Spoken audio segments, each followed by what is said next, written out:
সে অনেক দিন আগের কথা। সুন্দরবন নামক একটি জঙ্গলে অনেক পশু পাখি বসবাস করত, আর সেখানকার রাজা ছিল মহারাজ সিংহ। সে অনেক দিন ধরেই অসুস্থ ছিল, আর সেই বনে একটি চালাক শিয়ালও থাকতো। সে সব সময় চাইতো বনের রাজা হতে। এই বনে অনেক পশু পাখি, কিন্তু এখানকার বনের রাজামশাই তো অসুস্থ। তাই এই বনের দেখাশোনা করার জন্য একটা রাজা দরকার। তাই আমি যদি এখন সবার কাছে গিয়ে রাজা বানানোর প্রস্তাব দিই, তাহলে সবাই আমাকেই রাজা বানাবে। তখন আমি শান্তিতে বসে আরাম করে খেতে পারবো। যাই, তাড়াতাড়ি যাই, সবাইকে গিয়ে রাজা বানানোর প্রস্তাবটা দিই। এই বলে শিয়াল জঙ্গলের ভিতর দিয়ে যেতে লাগলো, আর পথে যেতে যেতে তার দেখা হলো একটি হরিণের সাথে। তখন হরিণ শিয়ালকে উদ্দেশ্য করে বলল, কি গো শিয়াল ভাইয়া, এত ব্যস্ত হয়ে কোথায় চললে? আমি আসলে তোমার কাছেই এসেছি। আমার কাছে? তা কি দরকারে এসেছো আমার কাছে? দেখো, আমরা এই বনে কত পশু পাখি বসবাস করি, কিন্তু আমাদের মধ্যে কোনো একতা নেই। তাই একতা আনার জন্য আমাদের একটি বনের রাজা চাই। হ্যাঁ, তুমি ঠিকই বলেছ, কিন্তু এখন কথা হলো এই বনের রাজা কে হবে? আমার মনে হয় যে দ্রুত গতিতে দৌড়াতে পারে আর দেখতেও সুন্দর, তাকেই রাজা করা উচিত। হরিণের এই রকম কথা শুনে শিয়াল অবাক হয়ে বলল, দেখো, রাজা হওয়ার জন্য তীক্ষ্ণ বুদ্ধির প্রয়োজন, যা শুধু এই বনের মধ্যে আমারই আছে। এই বলে শিয়াল সামনের দিকে চলতে লাগলো আর হাঁটতে হাঁটতে বলল, হরিণ এইরকম বললে হবে নাকি? বনের অন্য পশুরা হয়তো আমাকেই রাজা বানাতে চাইবে। তারপর কিছুটা দূর যাওয়ার পর শিয়ালের দেখা হলো বানরের সাথে। তখন শিয়াল বানরকে বলতে লাগলো, বানর ভাই, এখানে দাঁড়িয়ে কি করছো তুমি? এই একটু খাওয়া দাওয়া করছি। তা তুমি এই ভর দুপুরে চললে কোথায়? আমি আসলে তোমার কাছেই এসেছিলাম। দেখো, এই বনের মধ্যে কোনো রাজা নেই, তাই আমাদের মধ্যে একতা আনার জন্য একটি ভালো রাজার দরকার। আরে শিয়াল ভাই, তুমি তো পুরো আমার মনের কথাই বলে দিলে। হ্যাঁ, তুমি ঠিকই বলেছ, এই বনে একটি রাজা দরকার।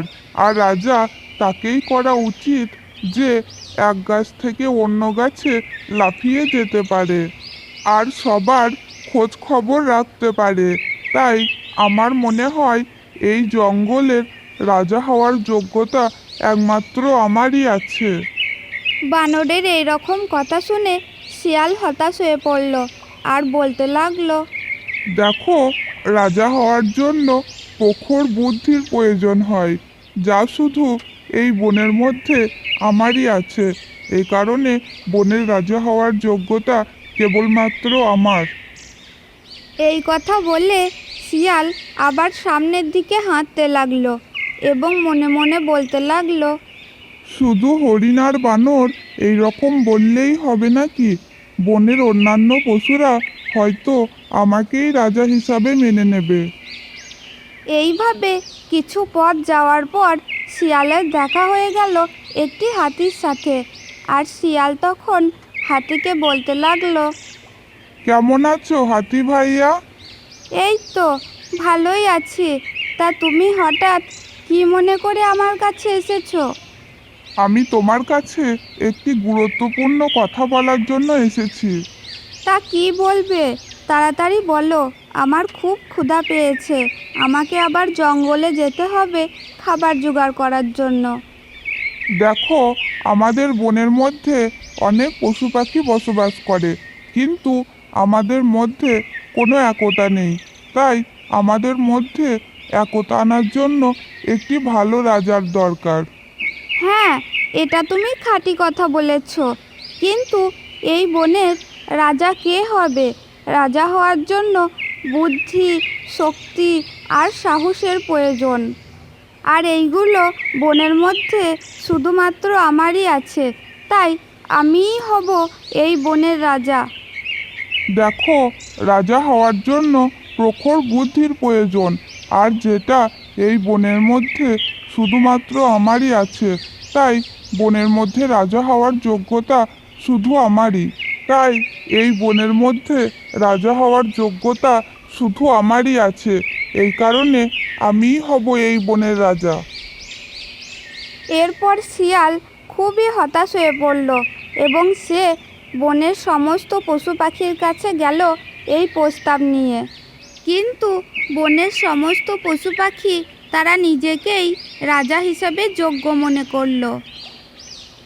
এরপর শিয়াল গুহাতে ফিরে এলো এবং গুহায় বসে বসে একটা বুদ্ধি বের করলো। সে ভাবল যে বনের সমস্ত পশু পাখিদের এক জায়গায় জড়ো করে সে তার রাজা হওয়ার প্রস্তাব জানাবে। তাতে হয়তো বনের সকল পশু পাখিরা তাকে রাজা হিসাবে মেনে নেবে। যেমন ভাবা তেমন কাজ।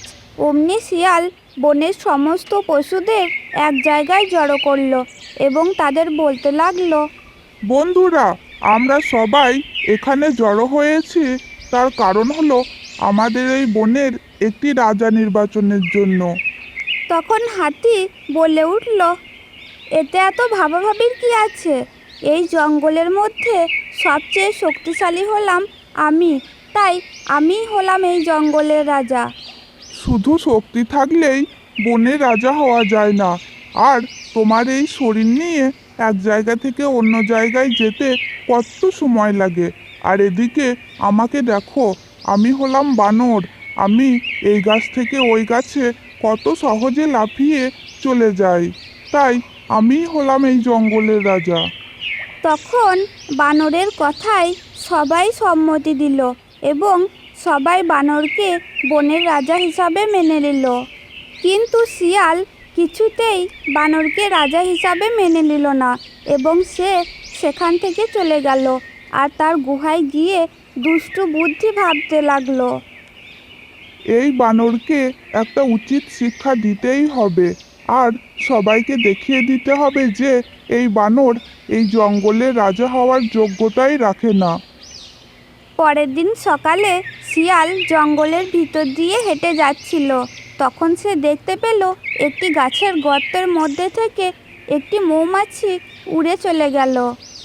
তখন শিয়ালের মাথায় একটি বুদ্ধি এলো এবং সে বানরের কাছে চলে গেল। রাজামশাই, একটি সুসংবাদ আছে। জঙ্গলের ওই পশ্চিম দিকে অনেক সুস্বাদু ফল ধরেছে, আর সেখানে শুধুমাত্র আপনিই যেতে পারবেন। এ কারণে বলছিলাম যে আপনি যদি ওই ফলগুলো আমাদেরকে একটু এনে দিতেন, তাহলে আমরা অনেক সুস্বাদু ফল খেতে পারতাম। কি বলছো? গাছের কোঠরে সুস্বাদু ফল? তাহলে তো ওই জায়গাটা আমাকে দেখতেই হবে। চলো, আমাকে নিয়ে চলো ওখানে। এরপর শিয়াল বানর রাজামশাইকে সেই জায়গায় নিয়ে গেল। তখন শিয়াল বলল, মহারাজ, ওই যে দেখছেন গাছের কোঠর, ওখানেই রয়েছে সমস্ত সুস্বাদু খাবার। তাই আপনি আর দেরি না করে তাড়াতাড়ি নিয়ে আসুন। যখনই বানর খাবার আনার জন্য ওই গাছের কোঠরে হাত দিল, তখন ওই গাছের কোঠরে থাকা সমস্ত মৌমাছি বানরকে কামড়িয়ে কামড়িয়ে অবস্থা পুরো বেহাল করে দিল।